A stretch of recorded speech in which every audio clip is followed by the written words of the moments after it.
Ay, naku, marami tayong choices. At least top 3. Halimbawa lang. Ako kasi matagal ko ng crush si Blythe. Uy, single siya. Ay.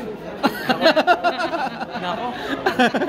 Kakapalang kayo ng kilay. Oo nga eh. Pero na-meet mo na siya personally. Yeah, Star Magic before. Pero friends kayo? We're friends, pero we're not close. Pero siya girlfriend material kung sakali. Naku, basta crush siya. Uy, Andre, pero may girlfriend na kayo, di ba? Wala pa, I'm single.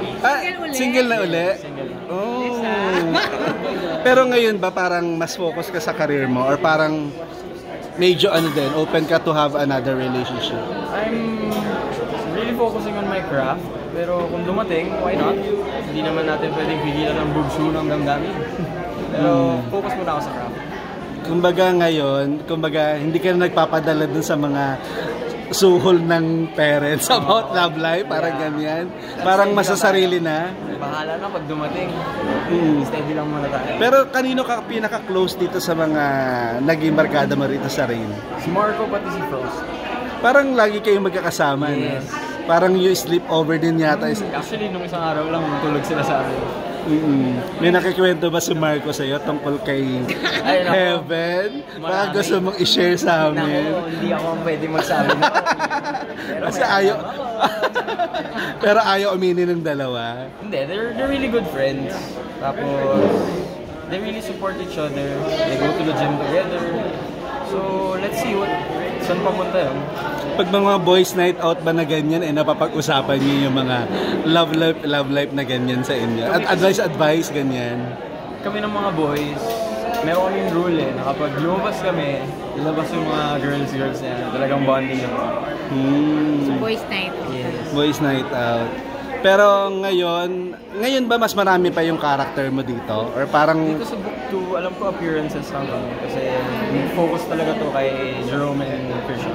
What's next to you after nito? May mga pinagkakaabalahan ba na movie or project? I'm manifesting it na magka-more projects. Pero kanina umaga, may text for approval. So I don't know if ma-approve.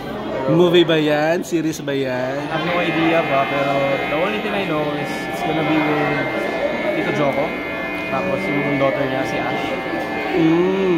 Pinag-pair talaga kayo nun? Yeah. Hanggang ngayon ba? Kayo pa rin pinag-prepare ni Ash? Hindi ko alam kasi nagsimula kayo na parang pinipare kayo as love team di ba? Hindi ko rin alam actually. Pero I'm looking forward to it. To work again with her, di ba? Parang it's really nice. Ikaw ba si Mamo may mga nasasabi about your career? Or parang may mga advices ba siyang binibigay sa'yo about that? Siguro sa pagtanggap, Mami, may project ako na ganito, medyo ganyan-ganyan. Ganon ka ba sa kanya? Ano si Mami, how do I say this? Very stage mom. So, siguro kasi nung panahon ni Mami, iba rin yung panahon ngayon So, yung gusto niyang mangyari sa akin, parang panahon niya. Pero syempre ako, bilang Andre, ayoko naman, hindi naman sa lahat ng mga anak. Paano mo tinatanggap si Mami mo regarding doon? Ma, iba na ngayon. Ganon, mga typical na ganon. Pero super laking factor ni Mami sa work ko. Pag may mga hindi ako masagot na tanong, siya tinatanong ko. Naka-time warp ang Mami mo? Sa 80s? Sa 90s pala?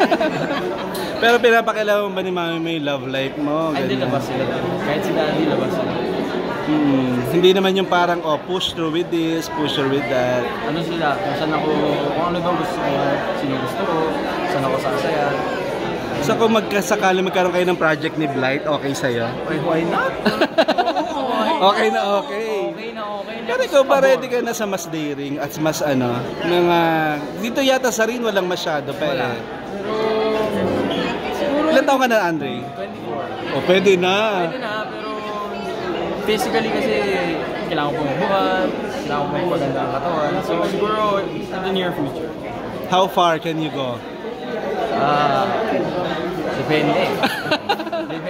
Trunks lang ba? Or may mga pabat exposure ba yan? Ready ka sa mga... Siguro most I could do is trunks. Kasi papa mo nagsimula sa ganyan di ba? Napapanood mo ba yung mga movie ng papa mo? Ano yung gusto mong gawin na pelikula niya? Gusto ko talaga magkaroon ng Guapings, pero yung remake ng mga anak na. Pwede. Yun ang gusto ko talaga. O, kung may mensahe ka na lang daw kay Blight kung manonood siya ngayon, ano yun? Ay, naku, Blight. Papakabait ka lagi. Mag-iingat ka palagi kung hindi ako mag-iingat sa'yo. Wow! Ayos ba yun? Ako may question lang. Yes. How are you as a brother? Kasi si Martina kakagraduate lang. Protective ka ba? Overprotective. Ay, sobrang protective ko doon. Pero yung pagiging overprotective ko sa kanya kasi pinagdaanan ko kasi naging protective sila mommy sa akin. So, yung pagiging protective nila mommy, dumating sa point na tumatakas ako eh. Kaya medyo iba yung pagiging protective ko, I mean. More on like, kunyari, may gusto siyang subukan. O sige, basta nandun ako, ganyan. Pero hindi yung sakal. I let her enjoy. Wala bang plano si Martinang pumasok ng showbiz? Naku, lagi ko ang binubuyo yun eh. Sabi ko, tara na, pero sa ngayon, Ayaw niya?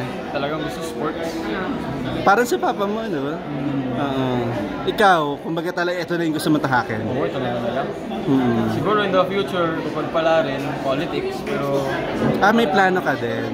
andun kasi yung both sides ko nandun eh. So, ewan ko, baka doon na rin mapunta lang das ko. Anong target mo sa politics kung sakaling tatakbo? Presidente agad eh. Konsel lang muna lang. Okay. Thank you, Andre. Andre, please invite them to watch itong... Ito, alright. Hi guys, sa lahat po nanonood ng The Rain in Espana, please do support Safe Skies Archer. Malapit na po yan. So, please do support it kasi pinaghirapan po talaga namin. Thank you, Andre.